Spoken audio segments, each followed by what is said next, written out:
विजेच्या तारांपासून आपल्या घरातल्या भांड्यांपर्यंत तांबं आपल्याला सगळीकडे दिसतं. पण याच तांब्याला जोडायचं म्हणजे वेल्ड करायचं म्हटलं की मोठमोठ्या कसलेल्या कारागिरांनाही अक्षरशः घाम फुटतो. असं का होतं? आणि या आव्हानावर मात करून एक मजबूत, पक्का जोड कसा तयार करायचा? चला तर मग यामागचं विज्ञान आणि कला दोन्ही समजून घेऊया. हे सविस्तर विवेचन आपल्यासाठी सादर करत आहे माइंडस्टिक्स फाउंडेशन ट्रस्ट. आज आपण 4 मुख्य टप्प्यांतून जाणार आहोत. सगळ्यात आधी तांब्याचं आव्हान नक्की आहे तरी काय? मग तयारी इतकी महत्त्वाची का आहे हे पाहू. त्यानंतर वेल्डिंगची खरी कला समजून घेऊ आणि शेवटी त्या वेल्डला मजबूती कशी द्यायची यावर बोलू. चला सुरू करूया भाग 1 पासून. तांब्याचं वेगळं आव्हान. वेल्डिंगची टॉर्च पेटवण्याआधी या धातूचा स्वभाव ओळखणं हीच यशस्वी वेल्डिंगची पहिली आणि सर्वात महत्त्वाची पायरी आहे. ओके, तर तांबं वितळतं 1083 डिग्री सेल्सिअसवर. आकडा मोठा वाटतो नाही का? पण गंमत अशी आहे की हे खरं आव्हान नाहीये, अजिबात नाही. खरी डोकेदुखी ती आहे तांब्याची उष्णता वाहून नेण्याची प्रचंड क्षमता, म्हणजेच त्याची थर्मल कंडक्टिव्हिटी. आता होतं काय की ही उष्णता वाहून नेण्याची क्षमता इतकी जास्त आहे की तुम्ही एका ठिकाणी उष्णता दिली की ती क्षणात सगळीकडे पसरते. यामुळे वेल्डिंगसाठी जे उष्णतेचा तळं लागतं ना, ज्याला वेल्ड पूल म्हणतात, ते तयारच होत नाही. सगळी उष्णता अक्षरशः वाया जाते. आणि म्हणूनच वेल्डिंगसाठी नेहमी डिऑक्सिडाइज्ड प्रकारचं तांबं वापरलं जातं, कारण त्यात ऑक्सिजन नसतो, ज्यामुळे जोड मजबूत आणि पक्का होतो.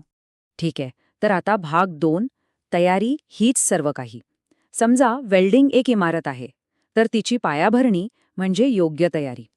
आणि इथे थोडी जरी चूक झाली तर सगळी मेहनत पाण्यात जाते, हे नक्की. याची सुरुवात होते कडांच्या योग्य तयारीने.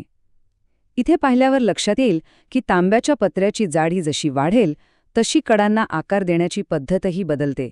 एकदम पातळ पत्र्यांसाठी फक्त एक साधी दुमड पुरेशी असते, पण प्लेट्स जसजशा जाड होतात तसतसं दोन्ही बाजूंनी व्ही आकार तयार करावा लागतो.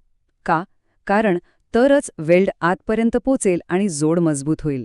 तयारीमधला पुढचा महत्त्वाचा टप्पा म्हणजे स्वच्छता. आणि ही 2 टप्प्यात केली जाते.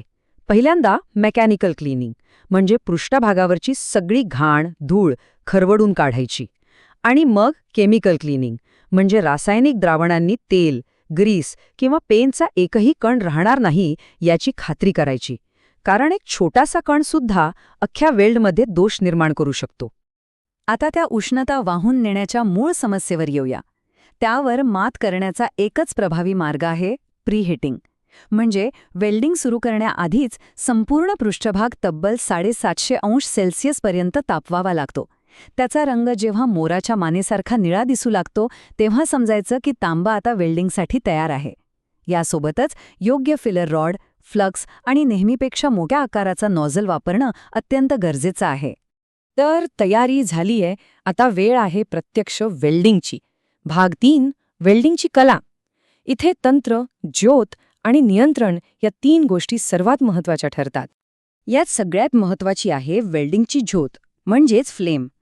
ती नेहमी अगदी काटेकोरपणे न्यूट्रल असावी लागते. याचा अर्थ त्यात ऑक्सिजन आणि इंधन वायूचं प्रमाण एकदम परफेक्ट, संतुलित हवं. जर ऑक्सिजन थोडा जरी जास्त झाला की ती बनते ऑक्सिडायझिंग फ्लेम. आणि ही फ्लेम तांब्यासाठी विषासारखी आहे. ती ठिसूळ कॉपर ऑक्साईड तयार करते आणि संपूर्ण जोड आतून कमजोर करून टाकते.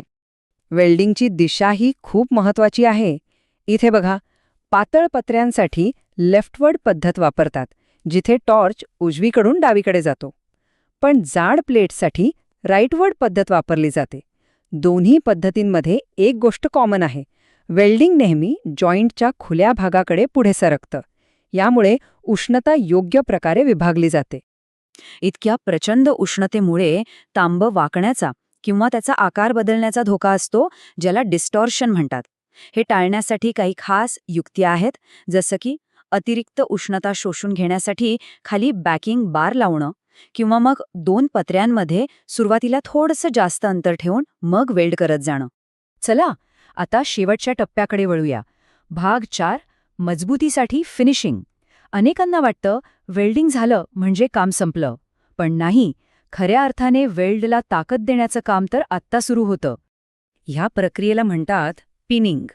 यात काय करतात तर वेल्ड अजून गरम असतानाच त्यावर हतोडीने हलके आणि लयबद्ध ठोके दिले जातात. यामुळे होतं काय की धातूचे अंतर्गत कण अधिक सूक्ष्म आणि एकजीव होतात. त्यांच्यातला ताण निघून जातो आणि आपला जोड प्रचंड प्रचंड मजबूत बनतो. आणि ह्या सगळ्या मेहनतीचं फळ काय मिळतं?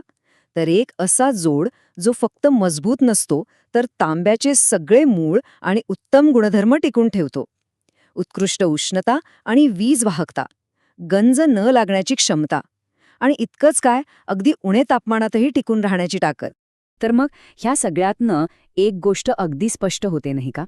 तांब्याचे जे गुणधर्म त्याला वेल्ड करायला इतकं अवघड बनवतात, नेमके तेच गुणधर्म त्याला आपल्या आजच्या टेक्नॉलॉजीसाठी इतकं महत्त्वाचं आणि अनमोल बनवतात. आणि मग हा विचार मनात येतोच की भविष्यात प्रगतीसाठी आपल्याला तांब्यासारख्याच अजून कोणत्या अवघड पण अत्यावश्यक मटेरियल्सना जोडण्याचं आव्हान स्वीकारावं लागेल.